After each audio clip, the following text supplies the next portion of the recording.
Salut tout le monde et bienvenue dans ma Mangatech. Aujourd'hui, nouvelle vidéo coup de cœur. Ça va parler chasse, sorcière et magie. C'est parti pour l'univers d'Itchy the Witch.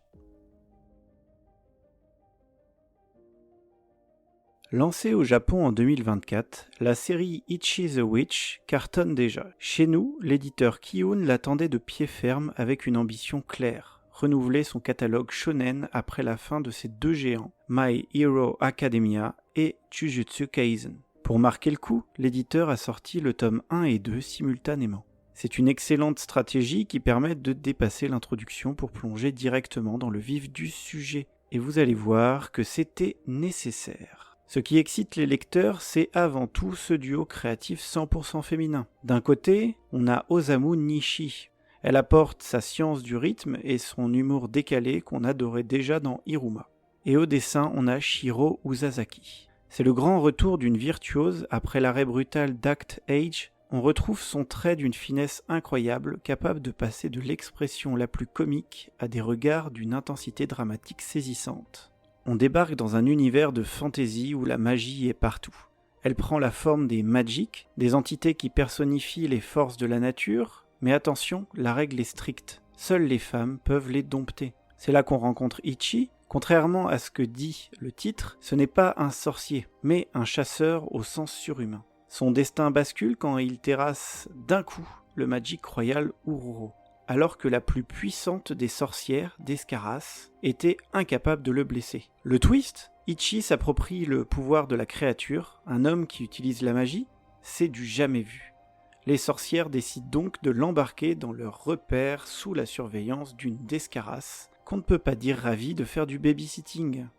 Le vrai point fort de cette série, c'est le quatuor improbable qui se forme sous nos yeux. On sent que le groupe va s'agrandir, shonen oblige, mais les bases sont déjà d'une solidité incroyable. D'abord, on a Ichi, le héros au credo d'acier. En quelques pages, on nous brosse le portrait d'un protagoniste qui a des principes. Ichi n'est pas là pour la gloire, c'est un chasseur, un vrai, avec un code d'honneur strict. On ne tue jamais pour le plaisir, c'est la survie, la défense ou la nourriture. Point barre. Cette droiture d'esprit, presque naïve, va être le moteur de tout le récit. Face à lui, on découvre la société des sorcières à travers d'Escaras. Et là, je vous le dis, c'est le coup de cœur immédiat. Elle est brillamment écrite. C'est le personnage cheaté par excellence. Mais traité avec un angle génial. Elle est surpuissante, hautaine, complètement blasée et surtout irrésistiblement drôle, souvent malgré elle. On comprend vite qu'elle ne sera pas la seule sorcière au caractère bien trempé, et la hiérarchie qu'on nous présente promet déjà des étincelles. Pour pimenter le tout, on a Uroro. Au départ, on nous le vend comme un démon terrifiant pour finalement le retrouver réduit à une petite voix qui squatte l'esprit d'Ichi. Il est arrogant, il déteste sa condition de soumis, et attention, ce n'est pas du tout la voix de la raison. C'est le petit démon sur l'épaule qui pousse constamment Ichi à faire le mal, mais qui se casse toujours les dents sur la bienveillance naturelle de notre héros. Leur duo est déjà l'un des piliers comiques du titre. Enfin, on ajoute à ça la jeune Komugi. C'est l'apprentie sorcière craintive, celle qui représente le point de vue du commun des mortels face à ces monstres de puissance. Elle apporte une dose d'humanité et de vulnérabilité qui équilibre parfaitement la dynamique du groupe. Le sel de l'histoire, c'est ce mélange. On a des personnages qui n'ont rien en commun, forcés de cohabiter et de s'apprivoiser sans avoir rien demandé à personne. C'est ce choc des mondes qui crée un humour parfois irrésistible, même si par moments le titre en fait un peu trop à mon goût. Côté narration, on sent que les auteurs mettent les bouchées doubles.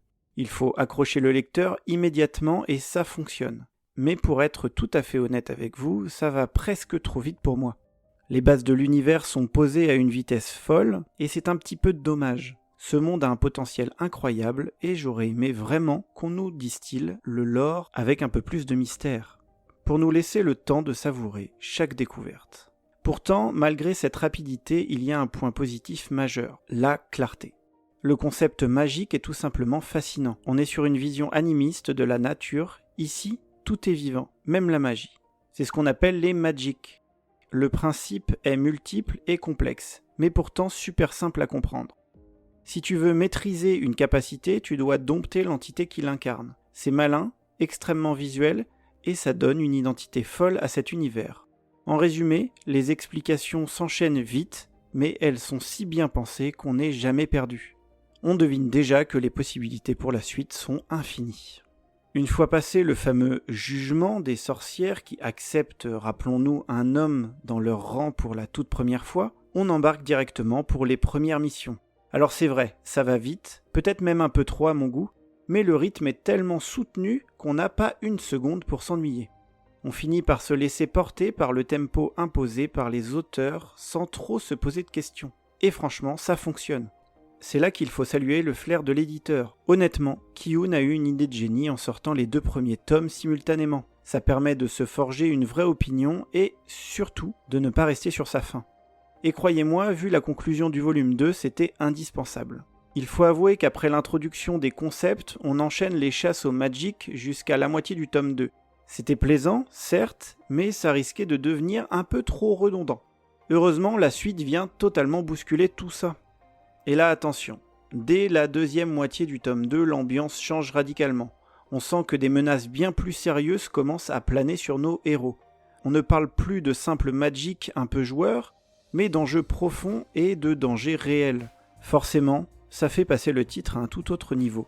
En attendant que tout explose, le manga continue de nous faire voyager. On explore l'univers à travers des chasses qui nous font découvrir des décors très variés. C'est l'occasion idéale pour développer les relations entre les personnages et nous distiller un peu de lore.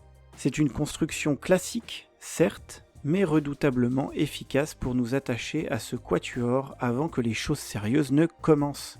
Les auteurs nous proposent ici qu'ils savent parfaitement jongler entre l'humour décalé et une tension dramatique beaucoup plus profonde. Et ça augure du très lourd pour la suite. En bref, ce lancement en pack de 2 tomes est une véritable réussite. Si le premier volume posait des bases déjà très convaincantes, ce deuxième opus vient confirmer tout le potentiel de la série. C'est frais, c'est visuellement superbe et cela nous promet une aventure longue, riche et pleine de rebondissements. Ki-hoon a eu raison de parier sur ce titre, on sent que l'histoire en a encore énormément sous la pédale. Une chose est sûre, après une telle lecture, on a déjà hâte de découvrir la suite. Voilà, j'espère que cette chronique sur Ichi the Witch vous a plu. Si vous avez déjà lu les 3 premiers tomes comme moi, n'hésitez pas à me donner votre avis en commentaire. Qu'il soit bon ou mauvais, je suis curieux de savoir ce que vous en pensez. Si la vidéo vous a été utile, le petit pouce bleu aide énormément à la chaîne, et pour ne rater aucun de mes prochains conseils manga, vous pouvez bien sûr vous abonner. Pour les passionnés de Cinoche, on se retrouve aussi sur la chaîne La Horde Sauvage Podcast Cinéma, le lien est juste là en description. Merci d'avoir suivi cette vidéo, on se dit à très vite sur la chaîne, et d'ici là, n'oubliez pas, restez curieux. Salut!